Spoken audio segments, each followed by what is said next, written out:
بیٹا چاہو تو حالہ سے اکیلے میں بات کر سکتے ہو، ہمیں کوئی اعتراض نہیں ہوگا، میری والدہ نے سامنے بیٹھے داؤد سے کہا تھا، جو جب سے ہمارے گھر آیا تھا بمشکل مجھے ایک نظر ہی دیکھا تھا، پھر نظریں جھکائے بیٹھا رہا۔ البتہ میں ضرور اسے 2-3 بار دیکھ چکی تھی۔ اپنی والدہ کی بات سن کر میرا دل زور زور سے دھڑکا تھا۔ داؤد نے کہا، نہیں اس کی کوئی ضرورت نہیں ہے، بس ایسے ہی ٹھیک ہے۔ یہ بات سن کر مجھے لگا شاید میں داؤد کو پسند نہیں آئی، ورنہ جب آرزو کو حشام بھائی دیکھنے آئے تھے تو 10 منٹ کی ملاقات تو انہوں نے بھی علیحدگی میں کی تھی اور پھر بڑی خوشی خوشی ہاں کر دی تھی۔ میں مایوس سی ہوئی تھی۔ داؤد مجھے پہلی ہی نظر میں اچھے لگے تھے، ہینڈسم تھے، حشام بھائی سے زیادہ گڈ لکنگ تھے۔ کچھ دیر بعد ہی داؤد اپنے والدین کے ساتھ واپس جا چکے تھے اور میں بجھے دل کے ساتھ کمرے میں آئی، جہاں آرزو پہلے سے ہی حشام بھائی کے ساتھ باتوں میں مصروف تھی۔ نہیں نا شامی پلیز، اچھا نہیں لگتا، مجھ سے ایسی فرمائش مت کیا کرو پلیز، شادی کے بعد۔ جیسے ہی میں کمرے میں آئی میرے کانوں میں آرزو کی یہ بات سنائی دی۔ میں سمجھ گئی تھی کہ حشام بھائی نے آرزو سے کیا فرمائش کی ہوگی۔ مجھے دیکھ کے آرزو نے جھجکتے ہوئے کہا، شامی میں رات کو بات کروں گی، ابھی حالہ آ گئی ہے۔ یہ کہہ کے آرزو نے فون بند کر دیا، پھر میرے پاس آ گئی، کہنے لگی کیسی رہی پہلی ملاقات؟ آرزو بڑی ترنگ میں پوچھ رہی تھی۔ میں نے کہا، کون سی ملاقات؟ اس لڑکے نے تو صاف منع کر دیا کہ اسے مجھ سے اکیلے میں بات ہی نہیں کرنی۔ مجھے تو لگتا ہے آرزو اسے میں اچھی ہی نہیں لگی، میں نے منہ کے زاویے بگاڑتے ہوئے کہا تھا۔ آرزو کہنے لگی، نہیں مجھے تو ایسا نہیں لگتا، ایکچولی جہاں تک میں نے سنا ہے داؤد نے یہ فیصلہ اپنے والدین پہ چھوڑ رکھا ہے، وہ تو یہاں آنا بھی نہیں چاہتا تھا، کہتا تھا جسے اماں پسند کریں گی میرے لیے اوکے ہے، اور آنٹی کو تو تم بہت پسند آئی ہو۔ وہ تو احتشام کو چین نہیں آ رہا تھا، بار بار کال کیے جا رہا تھا، اس لیے مجھے کمرے میں آنا پڑا، ورنہ داؤد سے میں بات کر لیتی۔ میں نے کہا، تم کیا بات کر لیتی؟ اس نے بس ایک بار مجھے دیکھا ہوگا اور پھر دوبارہ نظریں تک نہیں اٹھائیں، دیکھ لینا صاف انکار ہوگا۔ میں مایوس ہو چکی تھی، میرے لیے آنے والا یہ پہلا رشتہ تھا۔ بہرحال میں نے خود کو جھٹکا اور اپنے کھلے بال سمیٹنے لگی۔ جب امی کمرے میں آئیں، کہنے لگی، مبارک ہو تمہیں، لڑکے اور اس کے گھر والوں کو تم بہت اچھی لگی ہو، ان کی طرف سے ہاں ہے۔ یہ سن کر میں کچھ حیران ہوئی تھی، بس ایک نظر اس نے مجھے دیکھا تھا، پھر کوئی بات نہیں کی تھی اور میں اسے پسند بھی آ گئی۔ میرے لیے یہ بات کچھ حیران کن تھی۔ بہرحال میں خوش تھی کیونکہ داؤد بہت خوش شکل نوجوان تھا۔ یوں تو احتشام بھائی بھی بہت پیارے تھے لیکن داؤد سے زیادہ نہیں۔ ہم دونوں بہنوں کے رشتے طے ہو چکے تھے، ہمارے والدین کی خواہش تھی کہ دونوں بہنوں کی شادی ایک ساتھ ہو جائے، لیکن آرزو کا رشتہ طے ہو چکا تھا، میرے لیے والد کو کوئی بھی پسند نہیں آ رہا تھا۔ اسی لیے جب انہوں نے اپنے ملنے ملانے والوں سے رشتے کے بارے میں کہا اور اسی توسط سے داؤد کا رشتہ میرے لیے آیا۔ سب سے پہلے تو یہی سننے میں آیا تھا کہ داؤد کی والدہ اور والد ہی ملنے آئیں گے، مجھے پسند کرنے آئیں گے، کیونکہ داؤد اپنی والدہ کی پسند سے شادی کرنا چاہتا ہے۔ لیکن میرے والدین نے کہا کہ لڑکا چاہے تو آ کے دیکھ سکتا ہے، کیونکہ اکثر ایسا ہوتا ہے کہ والدین پسند کر لیتے ہیں لیکن بعد میں لڑکوں کو اعتراض شروع ہو جاتا ہے، اور اسلام نے بھی اس چیز کی اجازت دی ہے۔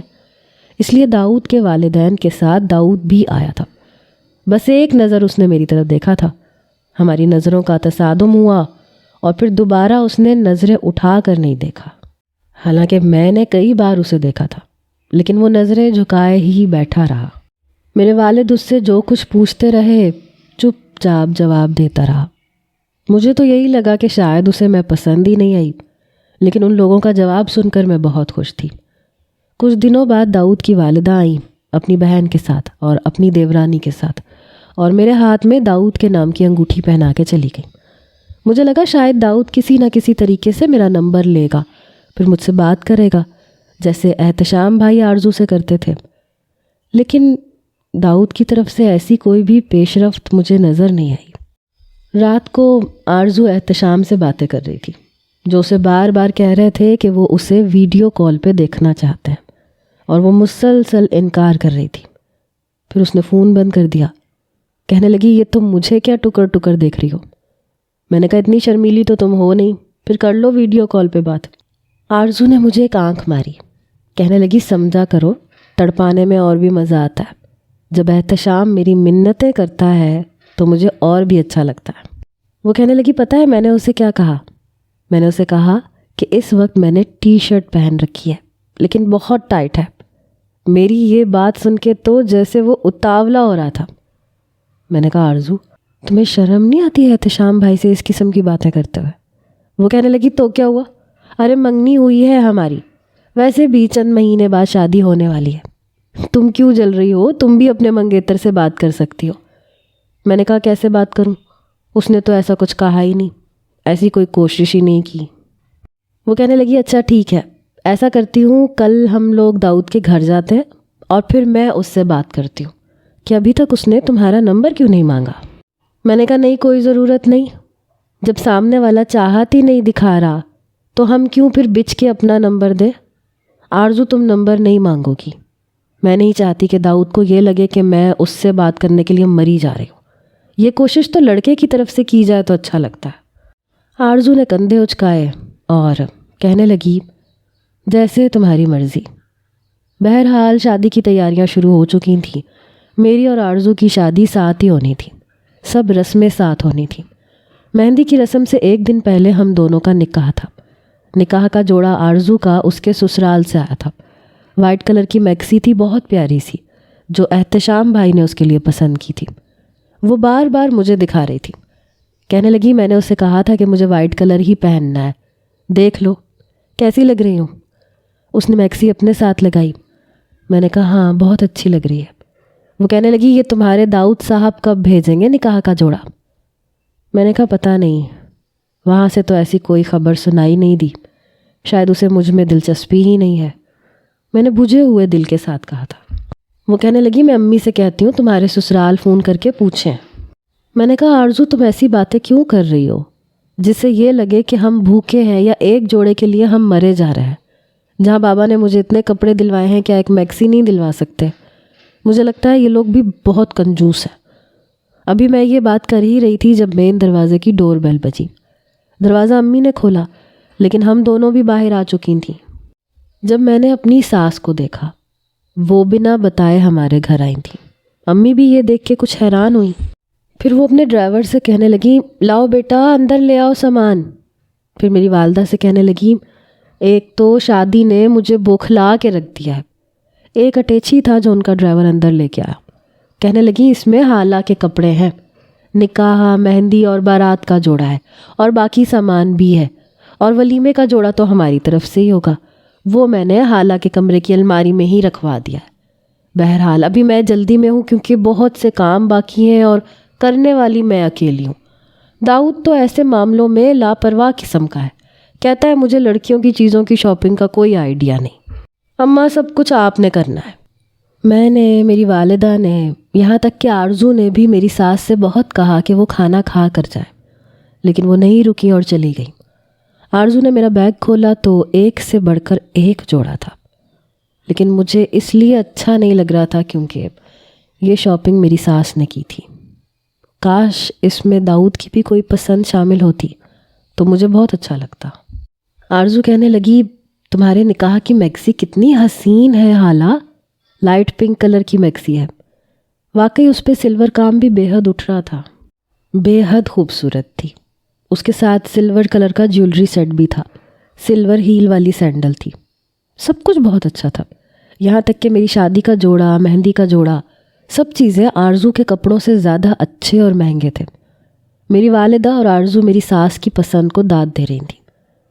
میرے اندر پتہ نہیں کیوں ایک عجیب سی آرزو اور خواہش نے مجھے بے چین کیا تھا کہ کاش یہ سب کچھ داؤد نے خریدا ہوتا تو شاید مجھے بے حد خوشی ہوتی۔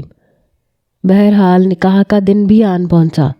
ہم دونوں بہنیں ہی پارلر سے تیار بھی ہوئیں۔ آرزو سے زیادہ میں خوبصورت لگ رہی تھی، اور سچ پوچھیں تو میں آرزو سے زیادہ خوبصورت تھی۔ آرزو مجھ سے 1 سال بڑی تھی۔ تیار ہونے کے بعد ہم دونوں کے سروں پہ دوپٹے رکھ دیے گئے، ایک پہ لکھا تھا احتشام کی دلہن، ایک پہ لکھا تھا داؤد کی دلہن۔ نکاح کا ارینجمنٹ میرے والد نے بہت اچھا کروایا تھا۔ ہماری شادیوں میں کسی چیز کی کوئی کمی نہیں تھی، کیونکہ ہم دونوں ہی تو بیٹیاں تھیں ان کی، اسی لیے انہوں نے جی کھول کے پیسہ خرچ کیا تھا۔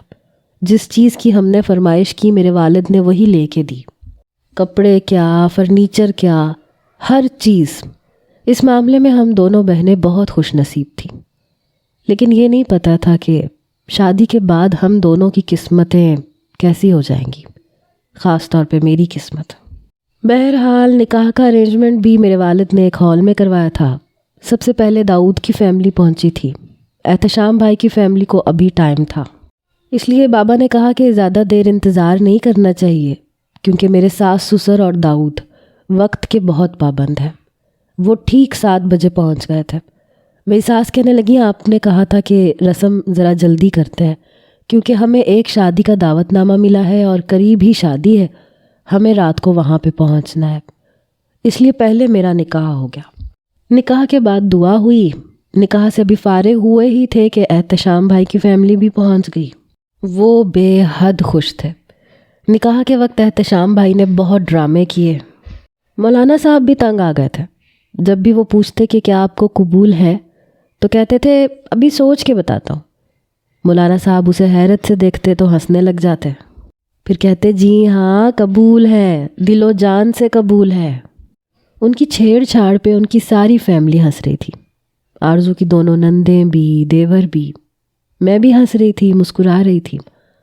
بہرحال نکاح کے بعد احتشام بھائی کہنے لگے بھائی میں تو اپنی بیوی کو نکاح کے بعد حق ضرور کروں گا اور فور ہیڈ پہ کس بھی کروں گا، میرے خیال سے میرا نکاح ہو چکا ہے تو مجھے روک ٹوک نہیں ہونی چاہیے۔ میرے والدین تو خاموش ہو گئے۔ ان کی فیملی اس بات پہ زور دینے لگی کہ ہاں اس میں کوئی حرج نہیں ہے، آج کل تو ایسا ٹرینڈ چلا ہوا ہے۔ بڑے آرام سے وہ آرزو کے پاس آئے، آرزو بھی کھڑی ہو گئی۔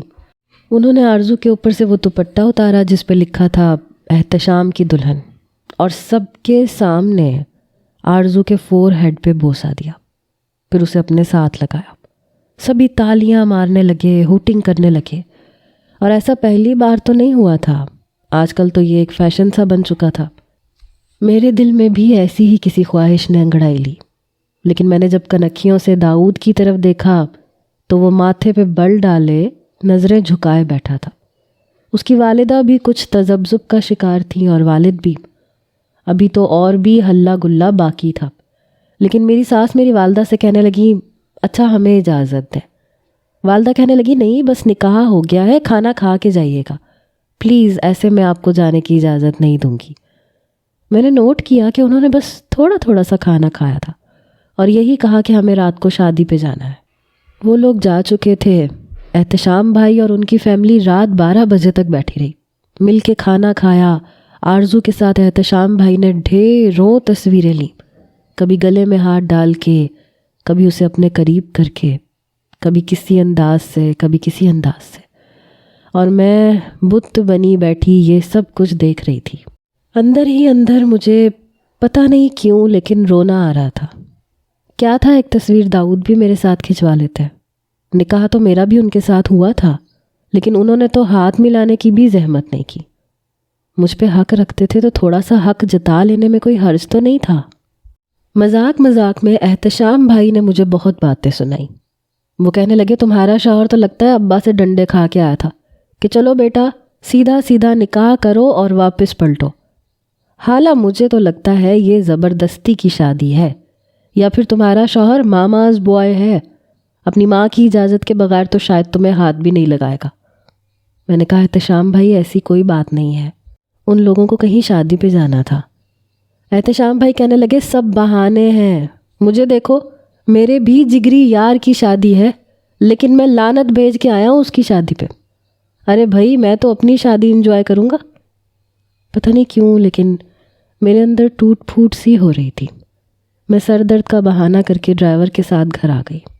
گھر آ کے اپنے کمرے میں اپنا سراپا دیکھا، آرزو سے زیادہ خوبصورت لگ رہی تھی، مگر مجال ہے کہ داؤد نے نظر بھر کے بھی دیکھا ہو، یا یہ کہا ہو کہ مجھے حالہ کے ساتھ ایک تصویر بنانی ہے، یا اس کے ساتھ بیٹھنا ہے، یا کھڑے ہو کے تھوڑا سا فوٹو سیشن کروا لیتے تو کم از کم مجھے اتنی باتیں تو نہ سننی پڑتی۔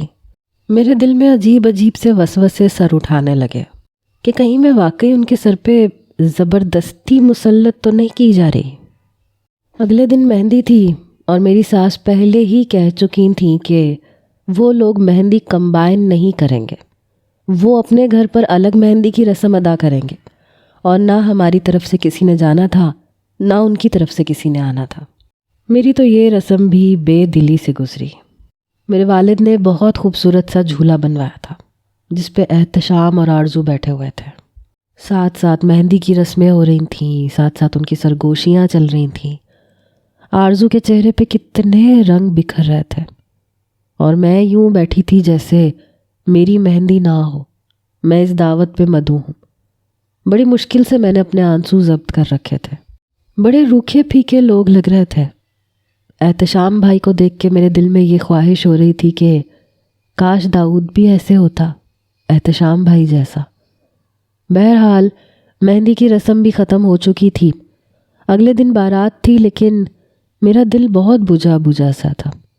میں دلہن بنی ہوئی بالکل چپ چاپ خاموشی سے ہال کے اسٹیج پہ بیٹھی تھی، اور میرے برعکس آرزو مسکرا رہی تھی۔ اس کا چہرہ کافی کھلا کھلا سا لگ رہا تھا۔ دونوں باراتیں اپنے وقت پہ پہنچیں۔ احتشام بھائی بھی کافی مسکرا رہے تھے، اور داؤد چپ چپ سا تھا۔ میرے ساتھ آ کے بیٹھ گیا۔ دودھ پلائی کی رسم میری کزنز کرنے کے لیے اسٹیج پہ پہنچ گئیں۔ احتشام بھائی بہت ہنس رہے تھے، مذاق کر رہے تھے۔ وہ کہہ رہے تھے سالی آدھے گھر والی ہوتی ہے، اور حق تو یہ بنتا ہے کہ حالہ میرے ساتھ دودھ پلائی کی رسم کرے اور آرزو داؤد کے ساتھ یہ رسم ادا کرے۔ پھر وہ آرزو سے کہنے لگے چلو چلو جاؤ بیٹھو اپنے بہنوئی کے پاس، دودھ پلائی کی رسم کرو، اور ہاں گھاٹے کا سودا مت کرنا۔ اپنی آنکھ دباتے ہوئے احتشام بھائی نے یہ کہا تھا۔ آرزو مسکراتی ہوئی اٹھی، داؤد کے برابر میں بیٹھ کے اس کے سامنے دودھ کا گلاس رکھ دیا۔ وہ کہنے لگی داؤد بھائی پورے 50,000 چاہیے۔ داؤد بس ذرا سا مسکرایا۔ اس نے دودھ کا گلاس پکڑا، ایک گھونٹ بھرا، پھر جیب میں سے 50,000 نکال کے آرزو کے ہاتھ میں رکھ دیے۔ نہ کوئی بحث، نہ تکرار، نہ کوئی ہنسی مذاق، کچھ بھی نہیں۔ سب کزنز کہنے لگی یہ تو بڑے شریف انسان ہے، بڑے آرام سے پیسے دے دیے۔ پھر اب میری باری تھی۔ میں بھی اٹھ کے احتشام بھائی کے برابر میں بیٹھ گئی۔ بھائی میں تو اتنے زیادہ پیسے بالکل نہیں دوں گا، تمہارا میاں تو سیٹھ ہے، وہ اتنے پیسے دے سکتا ہے، لیکن میں ایسا نہیں ہوں۔ میں نے کہا میں 50,000 نہیں 1,00,000 لوں گی، کیونکہ میں آرزو سے چھوٹی ہوں اور آپ کی اکلوتی سالی ہوں، اس لیے زیادہ پیسوں کا حق رکھتی ہوں۔ وہ ہنسنے لگا، کہنے لگا بالکل بھی نہیں، صرف 10,000 ملیں گے، لینے ہیں تو لو ورنہ چھٹی کرو۔ ماحول کافی خوشگوار تھا۔ 5-10 منٹ کی تکرار کے بعد احتشام بھائی کہنے لگے اگر تم اپنے ہاتھ سے مجھے دودھ پلاؤ گی تو میں تمہیں 50,000 دے دوں گا۔ میں نے کہا اس میں کون سی بڑی بات ہے۔ جیسے ہی میں نے گلاس ان کے لبوں کے قریب کیا، انہوں نے میرا ہاتھ پکڑ لیا۔ میرا ہاتھ پکڑے ہی انہوں نے گلاس پکڑا تھا، اور پھر میرے ہاتھ سے پورا گلاس گھونٹ گھونٹ کر کے پیا۔ میرا ہاتھ اتنی زور سے پکڑا کہ میں چاہ کے بھی چھڑوا نہیں پائی، کیونکہ گلاس بھی پکڑ رکھا تھا اور میرا ہاتھ بھی، اور داؤد کی نظر مسلسل گلاس پر ہی تھی۔ 1-2 بار میری نظر اس پہ پڑی تو وہ کافی غصے اور سنجیدگی میں لگ رہا تھا۔ پتہ نہیں کیوں میں کچھ الجھن سی محسوس کر رہی تھی۔ پورا گلاس انہوں نے 10 منٹ لگا کے پیا تھا، اور 10 منٹ میرا ہاتھ پکڑے رکھا، پھر مجھے جیب سے 50,000 نکال کے دیے۔ احتشام بھائی مذاق میں کہنے لگے بڑی غلطی ہو گئی مجھ سے، دلہن بنے ہوئے پتہ چلا ہے کہ میں نے تو خسارے کا سودا کر لیا، تم تو آرزو سے کہیں زیادہ خوبصورت ہو، ہائے کاش کہ۔ یہ کہہ کے داؤد کی طرف دیکھنے لگے، کہنے لگے یار تم بڑے خوش نصیب نکلے، بڑی اچھی جگہ ہاتھ مار لیا تم نے۔ داؤد نے کوئی جواب نہیں دیا، نہ مسکرایا، چہرے سے لگ رہا تھا کہ بہت غصے میں ہے، اور یہ بات سب نے محسوس کی تھی۔ میری کزنز بھی اسے دیکھ کے چپ سی ہو گئی تھیں۔ رسم ختم ہو چکی تھی۔ اس سے پہلے کہ رخصتی ہوتی، فوٹوگرافر کہنے لگا کہ فوٹو سیشن کرنا ہے۔ احتشام بھائی کہنے لگے ہاں ہاں کیوں نہیں، کرو کرو۔ وہ آرزو کے ساتھ فوٹو سیشن کروانے لگے۔ کبھی دونوں آمنے سامنے کھڑے ہو کے ایک دوسرے کے چہرے کو دیکھتے مسکرا رہے تھے۔ چہرہ ایک دوسرے کے بے حد قریب تھا، آنکھوں میں آنکھیں ڈالے ہوئے۔ آرزو کا ہاتھ احتشام بھائی کے کندھے پہ تھا، احتشام بھائی کا ہاتھ آرزو کی کمر میں۔ کبھی وہ آرزو کے ماتھے پہ بوسہ دیتے ہوئے تصویر کھنچوا رہے تھے، کبھی اس کے کان میں سرگوشی کرتے ہوئے، کبھی اس سے معانقہ کرتے ہوئے۔ جب میری اور داؤد کی باری آئی تو داؤد نے صاف منع کر دیا، کہنے لگا مجھے فوٹو سیشن نہیں کروانا، مجھے یہ نہیں پسند۔ حالانکہ کیمرہ مین نے بہت اصرار کیا کہ چند تصاویر تو کھنچوا لیں، یادگار ہوتی ہیں۔ احتشام نے بھی کہا کہ کیا ہو گیا داؤد، یہی تو یادگار تصاویر ہوتی ہیں، مجھے نہیں لگتا کہ اس میں کوئی اعتراض کی ضرورت ہے۔ وہ کہنے لگا میں نے آپ کے معاملات میں دخل اندازی نہیں کی اور نہ اعتراض کیا، بہتر ہوگا کہ آپ میرے معاملات میں انٹرفیئر نہ کریں۔ تو بڑا روکھا سا جواب تھا۔ پھر اپنی والدہ سے کہنے لگا امی رخصت کروائیں، ٹائم دیکھا ہے آپ نے، رات کے 11 بج رہے ہیں۔ اس کے بگڑے ہوئے مزاج کو دیکھ کے احتشام بھائی بھی کچھ سنجیدہ سے ہوئے۔ میری رخصتی پہلے کر دی گئی کیونکہ داؤد کا موڈ کافی خراب لگ رہا تھا اور میں کافی گھبرائی ہوئی تھی۔ گاڑی میں اپنی ساس کے ساتھ پچھلی نشست پہ بیٹھی تھی، آگے میرے سسر تھے اور داؤد کافی گاڑی تیز چلا رہا تھا۔ میری ساس کہنے لگی بیٹے کیا ہو گیا، گاڑی تو آہستہ چلاؤ۔ وہ کہنے لگا اماں اس وقت میرا دماغ بہت خراب ہو رہا ہے، پلیز آپ تھوڑی دیر چپ ہی رہیں۔ پتہ نہیں کیوں میرا دل زور زور سے دھڑک رہا تھا۔ 25 منٹ کا راستہ اس نے 15 منٹ میں طے کیا تھا۔ گاڑی اس کے گھر کے سامنے کھڑی ہوئی تو اس نے ہارن بجانا شروع کر دیا۔ چھوٹا سا بنگلہ تھا، چوکیدار نے دروازہ کھولا، اس نے گاڑی اندر پورچ میں کھڑی کی، پھر گاڑی سے اترا، دروازہ بڑی زور سے بند کیا اور اندر چلا گیا۔ میری ساس نے ایک گہری سانس لی، دروازہ کھولا، پھر مجھے نیچے اترنے میں مدد کی، پھر اپنی ہمراہی میں وہ مجھے اندر لے کے گئیں۔ گھر چھوٹا تھا لیکن کافی نفاست سے سجا ہوا تھا۔ وہ مجھے اوپر کا زینہ چڑھا کے داؤد کے کمرے میں لے گئی۔ کمرے میں کہیں کہیں بس فلاور بوکے رکھے گئے تھے، باقی پورے کمرے میں نہ پھولوں کی مسحری سجائی گئی تھی نہ ہی کوئی اور سجاوٹ تھی۔ میری ساس نے مجھے بیڈ پہ لے جا کے بٹھا دیا۔ میں بے حد نروس ہو رہی تھی۔ داؤد سے یہ میری پہلی ملاقات تھی۔ اگر میری اس سے فون پہ کچھ بات چیت ہوئی ہوتی تو شاید میں اس کے مزاج سے کچھ واقف ہوتی، لیکن وہ میرے لیے بالکل انجان تھا، اور پھر اس کا خراب موڈ دیکھ کے اندر ہی اندر میری جان نکل رہی تھی۔ پتہ نہیں میرے ساتھ اس کا رویہ کیسا ہوگا، کیا کہے گا کیا نہیں کہے گا۔ میں بہت پریشان تھی۔ 20 سے 25 منٹ بعد کمرے کا دروازہ کھلا۔ داؤد کمرے میں داخل ہوا، دروازہ بند کیا، دروازے کو لاک لگایا، ایک گہری سانس لی اور اپنی شیروانی اتار کے الماری کے پاس آ کے الماری کھولی۔ ہینگر میں شیروانی کا کوٹ لٹکایا، اسے الماری میں رکھ کے الماری بند کی، پھر میرے پاس آ کے میرے سامنے بیٹھ گیا، ایک نظر میرے سراپے پہ ڈالی، کہنے لگا حالہ میں یہ نہیں جانتا کہ تمہارے گھر کا ماحول کیا ہے اور کیا نہیں ہے، اور تم نے اپنی گزشتہ زندگی کیسے گزاری ہے اور کیسے نہیں۔ یہ میرے لیے بالکل بے معنی سی بات ہے، لیکن اب تم میرے گھر کا حصہ بن چکی ہو، لہٰذا اب زندگی ویسے گزارنا جیسے میرے گھر کا طور طریقہ ہے۔ مجھے سالی اور بہنوئی کی آپس میں بے تکلفی بالکل پسند نہیں ہے۔ میرے خیال سے یہ عزت اور احترام کا رشتہ ہے۔ میں بھی تمہاری بہن کے ساتھ ایسا ہی رشتہ نبھاؤں گا، اور میں یہ چاہوں گا کہ تم بھی اس بات کا خیال رکھو۔ میں چپ چاپ اس کی بات سن رہی تھی۔ وہ کہنے لگا میں نے کچھ کہا ہے تم سے؟ میں نے کہا جی ٹھیک ہے۔ اس کے لہجے کو سن کے میرے گلے میں اس قدر گرہیں پڑ گئیں کہ آواز بھی نکلنا مشکل ہو رہی تھی۔ وہ کہنے لگا یوں تو میرے گھر میں زیادہ روک ٹوک کی عادت نہیں ہے، نہ ہی آنے جانے پہ کوئی پابندی ہے، لیکن مجھے یہ پسند ہے کہ میری بیوی خود کو بالکل چھپا کے باہر نکلے، اس لیے تمہاری بری میں نے ایک عبایا بھی اماں سے کہہ کے منگوایا تھا، تم آتے جاتے اسے لازمی پہننا۔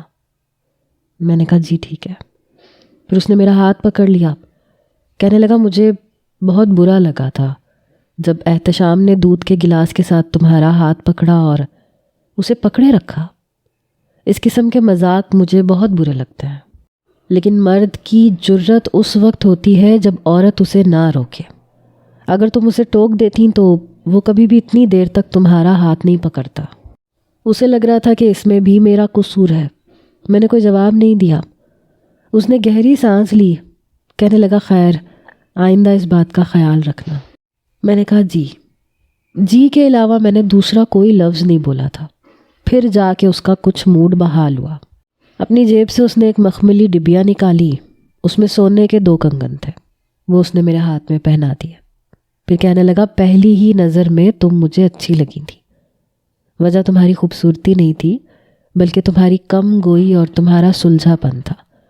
مجھے ایسی لڑکیاں متاثر کرتی ہیں جو کم بات کریں، تمیز کے ساتھ، انہیں دیکھ کے لگے کہ وہ کوئی لڑکی ہے، کوئی آفت یا کوئی مصیبت نہیں ہے۔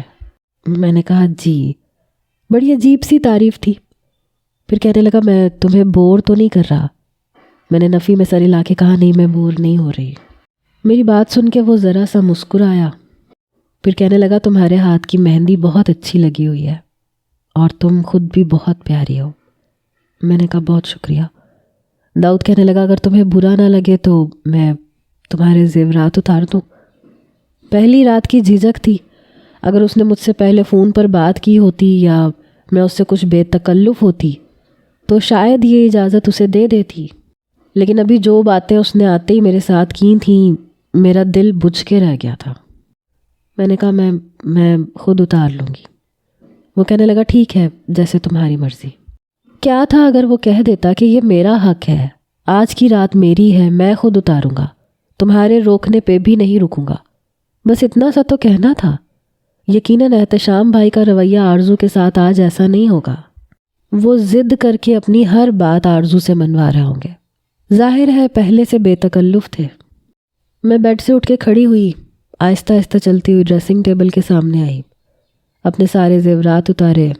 دراز کھولی تو اس میں زیورات کے ڈبے پہلے سے موجود تھے۔ میں نے سارے زیورات اس کے اندر رکھ دیے۔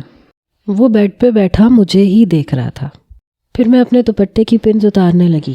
ساری پنز میں اتار چکی تھی، البتہ ایک پن میرے لہنگے کی چولی کے پچھلی سائڈ پہ پھنس چکی تھی، وہ نہیں اتر رہی تھی۔ میرا جہاں تک ہاتھ جاتا تھا وہاں تک پن موجود نہیں تھی، اور میں داؤد سے اتنی بے تکلف نہیں تھی کہ اسے یہ کہہ دیتی کہ پن اتارنے میں میری مدد کر دے۔ جب اس نے مجھے یوں الجھتے دیکھا تو خود ہی میرے پاس آ گیا۔ میں نے کہا وہ پن ہک میں پھنس گئی ہے۔ کہنے لگا میں اتار دیتا ہوں۔ جیسے اس کے ہاتھ میری کمر پہ لگے، مجھے لگا جیسے میرے پورے وجود میں کرنٹ دوڑ گیا۔ میں بری طرح سے پیچھے ہٹی تھی۔ وہ کہنے لگا کیا ہوا، میں تمہارا شوہر ہوں۔ یہ کہتے ہوئے دوبارہ سے وہ میری پن اتارنے لگا۔ کچھ ہی دیر میں پن اتر چکی تھی۔ دوپٹہ اسی نے میرا اتار کے ایک طرف رکھا تھا۔